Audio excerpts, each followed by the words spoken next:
Il vaut mieux faire quelques sélections en équipe de France ou faire une demi-finale de Coupe du Monde. Ça fait partie de la France. Ça fait partie de l'histoire de la France. Je ne veux pas faire le philosophe, mais la France est ancrée avec ses racines africaines. Comme beaucoup d'autres joueurs, Joshua Guilavogui a dû choisir entre deux sélections. L'ancien milieu de l'équipe de France explique pourquoi cette décision est compliquée et doit rester intimement personnelle. Il faut être en paix avec son cœur. Se dire, si je prends ce choix-là, quoi qu'il arrive, je l'assume.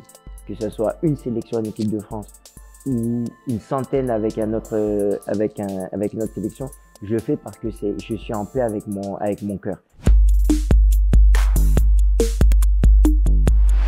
C'est une question qui date pas d'aujourd'hui et qui sera toujours qui reviendra et qui sera toujours d'actualité. Je me rappelle à l'époque on parlait des quotas. On voulait réduire les quotas en centre de formation pour justement minimiser cette perte des joueurs binationaux. Mais ça fait partie de la France. Ça fait partie de l'histoire de la France. Je ne veux pas faire le philosophe, mais la France est ancrée avec ses racines africaines, de par les colonies africaines. Il y a les Africains, comme je t'ai dit, par rapport à mon grand-père, ils se sont battus pour la France. Donc, quoi qu'il arrive, ça sera toujours comme ça. La France et l'Afrique, ils sont connectés. Et ça fait partie de la formation française. L'Espagne aussi, maintenant, va avoir ce problème-là. C'est Brahim Diaz qui a choisi le Maroc, il me semble.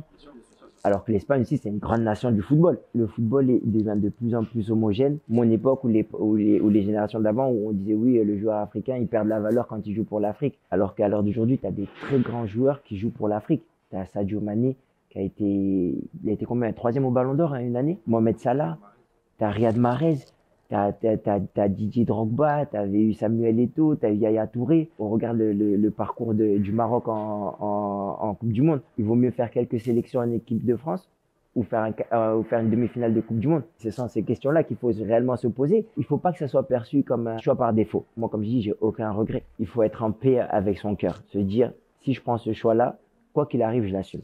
Que ce soit une sélection en équipe de France ou une centaine avec une autre sélection, je le fais parce que je suis en paix avec mon cœur.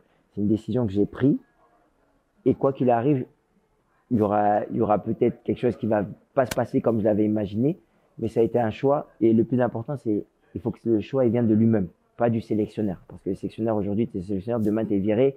Il y a un autre sélectionneur peut-être qui va plus faire appel à toi. Donc il faut que ça soit un choix personnel et en accord avec ton cœur.